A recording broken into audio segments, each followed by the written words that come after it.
Nararamdaman nyo ba na para ba kayong laging minamalas o ang hirap papasukin ng swerte o ang hirap natin makaipon at ang hirap natin hanapin ang pera? Hello mga guys, kumusta kayo? Panibagong araw, panibagong video na naman tayo.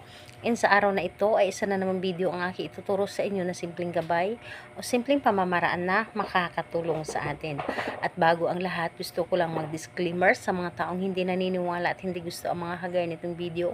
Please skip this video at maghanap kayo ng videos na gustong gusto nyo dahil ang video na ito ay para lamang ito sa mga taong naniniwala and gusto mag-try. Sa lahat po ng mga nagko-comment dito sa aking video dito sa loob ng aking channel, mag-ingat sa lahat ng mga nagre-reply sa inyo na dinadala kayo sa kanilang WhatsApp and Imo app upang makaiwas po tayo sa scam. Ngayon po, ituturo ko sa inyo paano natin itaboy ang malas sa loob ng ating tahanan. Paano natin itaboy ang mga negative vibes sa ating tahanan o sa ating mga negosyo.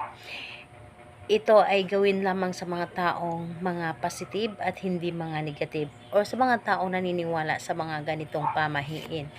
And ang kailangan natin dito is kailangan mo dito maghanda ng isang basong tubig at kailangan babasagin na baso at malinaw na baso po. And kailangan din natin dito ng 3 pirasong butil ng bawang, hindi po ito nabalatan. 3 butil ng pirasong bawang. Kailangan din natin dito ng dahon ng laurel, pang blockbuster na pang paswerte.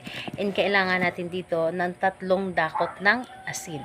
So ito lamang ang dapat nating ihanda sa paggawa ng ritual na ito.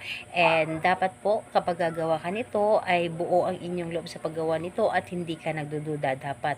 And kailangan positive kang tao and hindi ka magiging negative sa inyong mga ginagawa. And kapag handa ka na, pwede mo na itong simulan.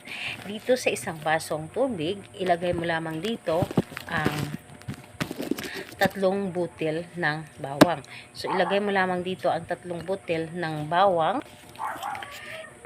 at kailangan na ilagay mo din dito ang dahon ng laurel, pero bago mo ito ilagay ang dahon ng laurel, humiling ka muna dito sa iyong mga nais. Halimbawa na lamang, sa pamamagitan nito, tutuparin mo ang lahat ng aking mga kahilingan, mawawala ang lahat ng mga negative, mawawala ang lahat ng kamalasan dito sa loob ng aking pamamahay at papasukin mo ang swerte at hindi ko na mararamdaman ang kagipitan. So, ilagay mo lamang dito sa tubig and kumuha ka ng 3 dakot ng asin at ilagay mo lang din dito. Humiling kang muli, mababayaran ko na lahat ng mga pinagkakautangan ko, mababayaran ko na lahat ang mga gusto kong bayaran and mabibili ko na lahat ang mga gusto ko at maraming pera ang darating sa akin at lagi akong suswertihin. Dito na lahat mo na, hilingin mo na dito. And pagkatapos nun, itong tubig na inyong ginawa o ritual na inyong ginawa, ilagay mo lamang ito sa likod ng inyong pintuan. So, or sa gilid ng inyong pintuan. And kinabukasan pagkagising mo sa umaga na may sikat na ang araw, itapon mo ang tubig na ito sa harapan ng inyong bahay. And habang tinatapon mo ito, sasabihin mo dito, papasok ang lahat ng swerte sa aking pamamahay. So, yun lamang, inhayaan mo ang bawang at yung dahon ng laurel na nandoon sa labas or sa harapan ng inyong bahay. Huwag din nyo itong walisin, hayaan nyo lamang ito doon hanggang sa ilang araw. So, ayun po, gawin ito sa araw ng Tuesday and Friday. And pwede rin ito kung may kabilugan ang buwan. So, sa oras naman, wala namang problema. Kahit anong oras naman, pwede mo itong gawin. Basta gustong gusto mo itong gawin. So, ayun po. Salamat po sa inyo. Bye bye everyone. God bless us.